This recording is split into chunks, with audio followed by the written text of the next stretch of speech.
Alors, dans la vidéo précédente, on a fait pas mal de choses, et là, c'est la suite directe de la vidéo précédente. Je vais faire un petit récap. On a créé input CPP, qui inclut input.h. On a le constructeur qui met tous les boutons du jeu à false. Alors là, c'est moi qui ai décidé arbitrairement que ça serait ça, au niveau des boutons du jeu. Mais si vous voulez ajouter des boutons, genre jump avec la touche espace, ou control, ou shift pour courir, vous faites ce que vous voulez, hein. Moi je vous montre des exemples et puis vous adaptez. On a le get button qui permet de récupérer l'information d'un bouton. Est-ce qu'il est à true, est-ce qu'il est à false? Ça nous fait un return du bouton qui est un accesseur. Parce que ça c'est privé. Souvenez-vous, c'est privé et notre fonction est publique. La fonction publique a accès à la donnée privée et depuis un autre script, j'ai accès à cette fonction publique. On a le input handler qui fait sensiblement la même chose que ce qu'on avait fait il y a 2 ou 3 vidéos de là. Sauf que je l'ai un petit peu mieux fait. Je suis passé par un switch qui permet de faire case, le nom du bouton, l'action. Là on peut écrire ce qu'on veut. Enfin, c'est comme si on écrivait un if, et là c'est le contenu du if. Le break permet de sortir de l'instruction. C'est comme ça que fonctionne le case. Donc là j'ai l'appui sur les touches, j'ai le fait de relâcher une touche, j'ai le fait d'utiliser la souris. Dans le fichier input.h, pas grand chose. On a notre classe, la structure ici, avec l'ensemble des boutons, ce qui est public, ce qui est privé. Et dans notre main.cpp, tout en haut du programme, j'ai créé un input de type input, ce qui me permet de pouvoir accéder aux fonctions de notre classe input comme ceci. Et comme je vous l'ai dit, pour l'instant, rien ne se passe, puisque les inputs on n'en fait rien, et là, c'est ce que nous allons faire ici. Je vais par exemple créer une fonction que je vais appeler checkBTN, qui n'existe pas. CheckBTN, on va la mettre dans nos prototypes du main.h, comme ceci, qui sera un void, et comme son nom l'indique, ça va faire un check du bouton, et je vais créer cette fonction tout en bas, void checkBTN, et là on va vérifier le bouton appuyé pour effectuer une action. Donc comment vérifier quel bouton est appuyé? On va utiliser le input get button. Donc je vais faire input, qui souvenez-vous c'est notre variable input ici. .get button, vous voyez c'est la seule fonction publique de toute façon, donc c'est la seule chose à laquelle j'ai accès. .get button, qui ne prend pas de paramètres, hein, c'était à void.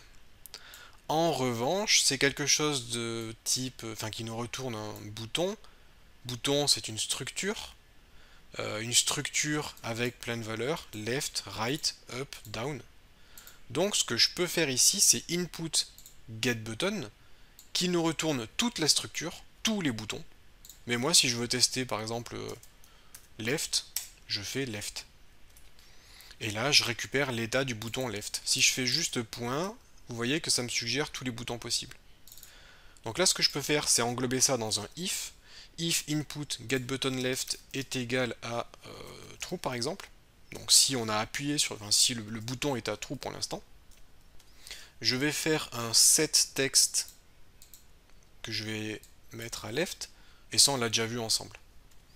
Tout ça, ça fait l'objet d'une vidéo quand on a vu comment gérer le texte. Et c'est tout ce que vous avez à faire.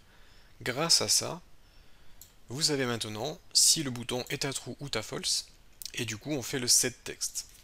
Bon bah il suffit de répéter l'opération un certain nombre de fois. On teste right, on affiche right, on teste up, on affiche up, down, down, escape, donc si on appuie sur échappe, pour l'instant je fais un window close, mais vous pouvez très bien afficher l'inventaire ou le menu pause. Et si on clique avec la souris, ça nous passe le bouton attaque à true, et si le bouton attaque est à true, je fais attaque. CTRL S, on teste le projet. Donc là ça compile. Je clique avec la souris, bouton gauche, ça fait attaque. J'utilise les flèches du clavier, ça marche. Échappe, ça marche. Donc on a retrouvé le comportement tel qu'il était dans la vidéo précédente. Alors maintenant, j'anticipe un peu, bien qu'on ne va pas faire ça tout de suite.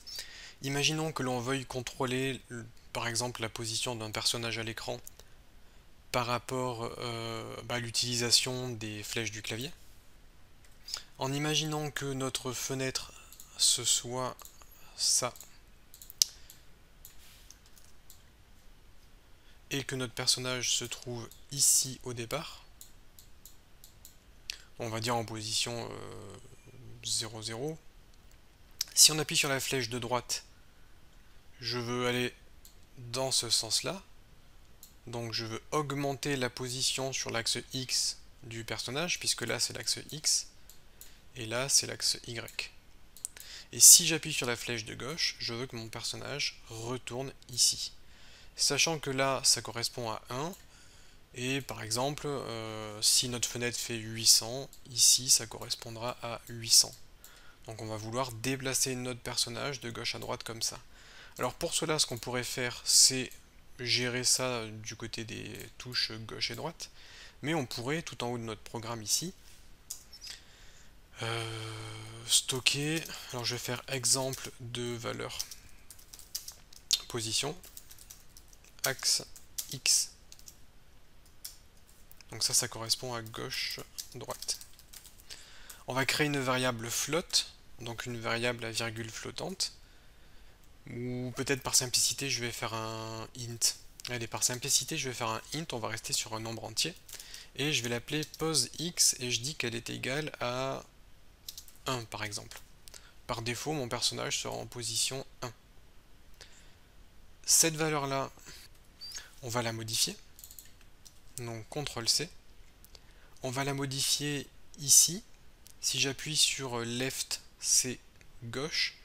Si j'appuie sur right, c'est droite. Donc je vais dire position x moins égale à 1. On va diminuer la valeur. Et là, je vais faire position x plus égale à 1. On va augmenter la valeur. Si on va à droite, on va augmenter ça. Et si on va à gauche, on va diminuer ça. Si vous voulez, vous pouvez baliser la valeur. Alors je vais vraiment vous donner juste un exemple. Je vais faire if poseX plus grand que... Alors par exemple, je vais mettre 50. Si poseX est plus grand que 50, en imaginant que là ce soit la limite maximale, je vais dire poseX est égal à 50. Donc si ça dépasse 50, je bloque à 50. Pareil pour du négatif, vous pouvez gérer ça.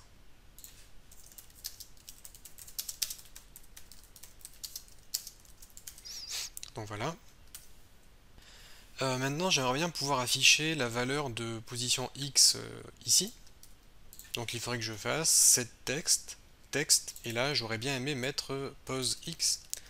Mais si je regarde, on a une erreur. On me dit que on ne peut pas passer un int puisqu'on attend une chaîne de caractères. Donc là ça va être compliqué, on ne peut pas afficher un chiffre. Alors je vais vous donner une petite astuce qui va vous permettre d'afficher un chiffre. Pour cela on va faire une sorte de conversion en chaîne de caractères. Astuce pour afficher un chiffre sous forme de string. Je vais créer une variable de type char. Char c'est un caractère si vous voulez. Un caractère, ça pourrait être une lettre, hein, A, B, C. Je vais l'appeler temp parce que ça va être une valeur temporaire. Et un caractère, comme je vous l'ai dit, ça peut être A, B, C, ça peut être virgule, ça peut être plus, ça peut être parenthèse, ça peut être n'importe quoi. Sauf que là, le char, c'est juste un caractère, un seul. Donc ce que je vais faire, c'est un tableau de caractères. Je vais mettre par exemple 256, ce qui fait déjà une grande chaîne de caractères. Je vais donc créer un tableau de caractères, ce qui me permettra de pouvoir écrire plusieurs caractères. Parce que juste un caractère, ça n'est pas suffisant. Donc voilà, ça va être de quoi stocker temporairement notre valeur pour pouvoir l'utiliser. Et on a le droit d'utiliser un char dans la fonction setText. Si je remplace ici par le char, ça marche. On n'a plus d'erreur, ça marche, c'est capable d'afficher ça. Donc maintenant, ce qu'il va falloir, c'est mettre là-dedans ce contenu-là. stocker temporairement notre int dans le tableau de char. Pour faire ça, on va utiliser la fonction sprintf. Alors ne confondez pas, on a sprintf et sprintf-s. Et c'est celle-ci que nous allons utiliser. C'est la même chose, sauf que celle-ci sera acceptée, tandis que l'autre ne sera pas acceptée, car on va vous dire que ça serait plus sécurisé d'utiliser cette fonction-là. Donc si vous utilisez sprintf tout court, ça ne marchera pas. On utilise sprintf-s qui prend en paramètre là où on va stocker notre valeur. Donc nous on va stocker temporairement notre valeur dans temp. Ensuite on doit indiquer quel est le type de valeur que l'on souhaite stocker, parce que nous c'est un chiffre que l'on va stocker et on va le stocker sous forme de caractère. Donc pour dire que l'on souhaite stocker un chiffre, entre guillemets, on va mettre %d. %d pour dire que c'est un décimal. Si vous aviez stocké la valeur dans un float, il aurait fallu faire %f.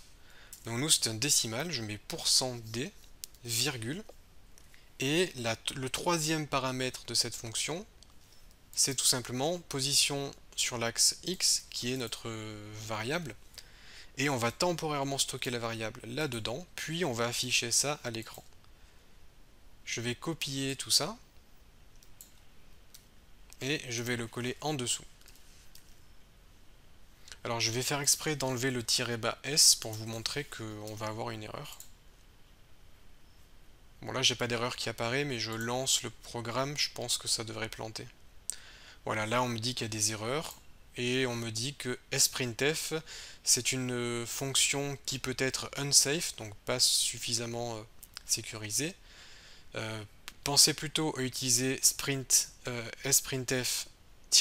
à la place, ou alors on peut désactiver la protection, mais on va retourner sur sprintf-s, je relance le projet, et là normalement ça devrait fonctionner. Donc si je clique, ça fonctionne, si j'appuie sur flèche du haut, ça marche, flèche du bas, ça marche. Et maintenant je vais m'amuser à appuyer sur flèche de droite. Flèche de gauche. Vous voyez que la valeur monte ou descend. Et si je reste appuyé, vous voyez que la valeur monte jusqu'à atteindre 50, 50 étant la limite que nous avons définie. En revanche, on n'a pas de limite pour les valeurs négatives, puisqu'on ne l'a pas du tout balisé. Donc tant que je maintiens la touche gauche enfoncée, la valeur change. Si je lâche, ça s'arrête. Si j'appuie, ça continue. Si je lâche, ça s'arrête.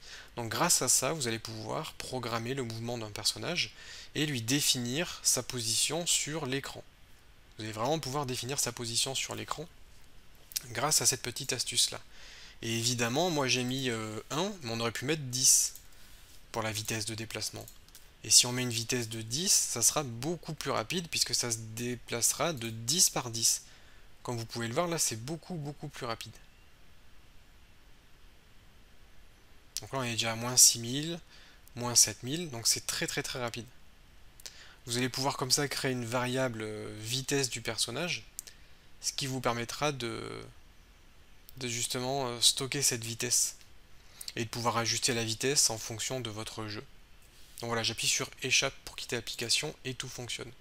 Donc vous aurez vu comment utiliser les flèches du clavier avec la classe input, utiliser une variable pour stocker donc la donnée là, comment afficher une valeur numérique à l'écran grâce à sprintf, et une petite astuce que l'on utilisera peut-être plus tard lorsqu'on fera le script de déplacement de notre personnage.